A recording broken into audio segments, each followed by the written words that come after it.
వీళ్ళే ఉద్ధారకులు,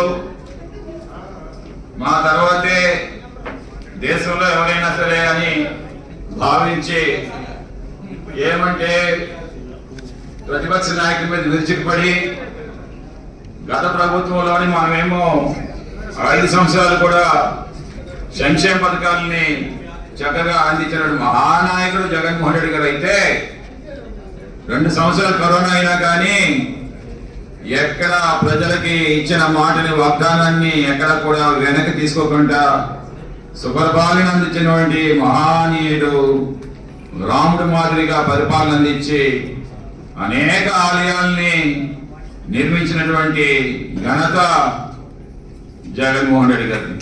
మన ఋషికొండలో కూడా మనం చూస్తాం. ఈ జగన్మోహన్ రెడ్డి గారు మీద బండాలేస్తూ ఈరోజు మీరు చూడండి, మీకు ఇచ్చిన ఆ బుక్లెట్స్ ఉంటాయి. ఎన్ని టెంపుల్స్ ని పడగొట్టారు ఒకసారి చంద్రబాబు నాయుడు, లోకేష్, పవన్ కళ్యాణ్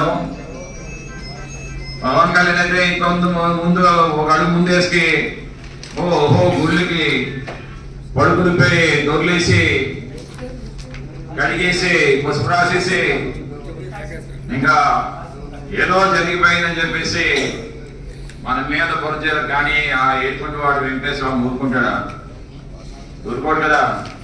అందుకే ఈరోజు పవన్ కళ్యాణ్ హాస్పిటల్కి పంపించాడు. కాబట్టి ఇప్పటికే బాగా వీక్ అయిపోయాడు, లంగ్స్ పాడైపోయి ఆపరేషన్ ఏమో ముగ్గురు చేయించుకున్నారు. ఏముంటే కార్య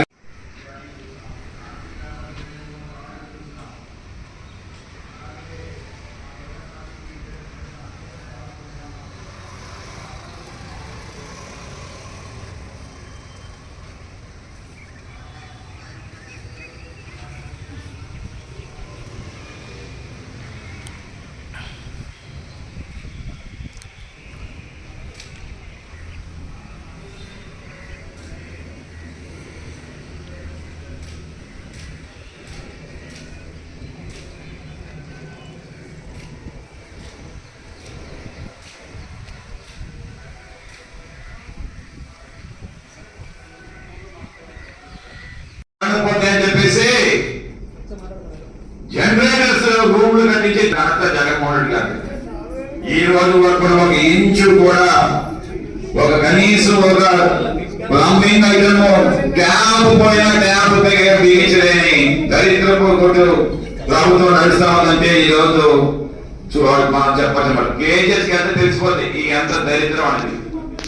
అంతకంటే ఒకసారి శ్మశానంలోకి వెళ్ళాలి. ఒకసారి మీ ఎవరైనా సరే మనకి ఎప్పుడైనా సరే అవసరం అనుకునేటప్పుడు